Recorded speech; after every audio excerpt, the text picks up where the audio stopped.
নমস্কার বন্ধুরা, welcome to কোয়েলস আনাদা blog. আজ তোমাদের সঙ্গে শেয়ার করব আমাদের বাগানের একটা অন্যরকম ঘটনা। দেখো, আমাদের একখানা জবা গাছ, আর বেশ কিছুদিন ধরে তার নিচে দেখতে পাচ্ছিলাম অন্যরকম দেখতে আর একখানা গাছকে। প্রথমে ভেবেছিলাম কোনো অবাঞ্ছিত আগাছা, যা কিছুদিন পর পর আমরা পরিষ্কার করে দিই। কিন্তু গাছটার প্রকৃতি একটু অন্যরকম দেখে আমি ছবি তুলে গুগল সার্চ করি আর জানতে পারি এই গাছটার নাম হলো ল্যাডার ফার্ন বা ক্রিসমাস ফার্ন, যা একটি ইনডোর প্ল্যান্ট হিসাবে রাখা যেতে পারে।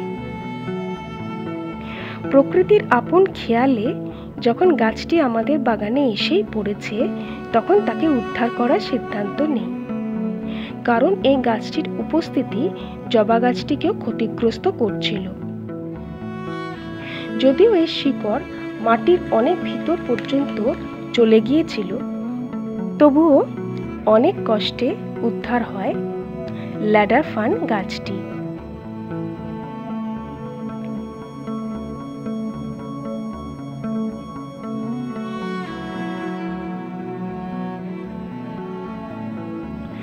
আর তারপর মাটি প্রস্তুত করে রিপটিং করা হয় গাছটিকে।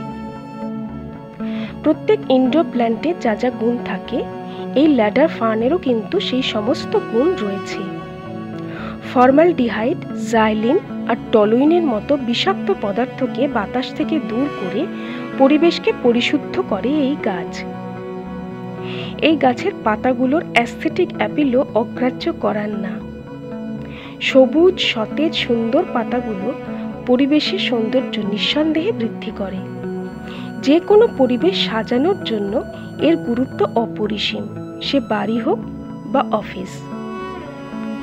গাছগুলো রক্ষণাবেক্ষণ করাও খুব কষ্টসাধ্য নয়। তবে বাড়িতে গৃহপালিত পশু থাকলে কয়েকটি বিষয় সতর্ক থাকা উচিত, কারণ মানুষের জন্য ল্যাডার ফার্ন বিষাক্ত না হলেও গৃহপালিত পশুরা ভুলবশত পাতা খেয়ে নিলে বিষক্রিয়া হতে পারে। দেখো, 7-10 দিন পরে গাছটি কেমন সতেজ হয়ে স্বাধীনভাবে বেড়ে উঠছে আমাদের ইনডোর গার্ডেনে। ভিডিওটা শেষ পর্যন্ত দেখার জন্য আর সঙ্গে থাকার জন্য জানাই অনেক অনেক ভালোবাসা।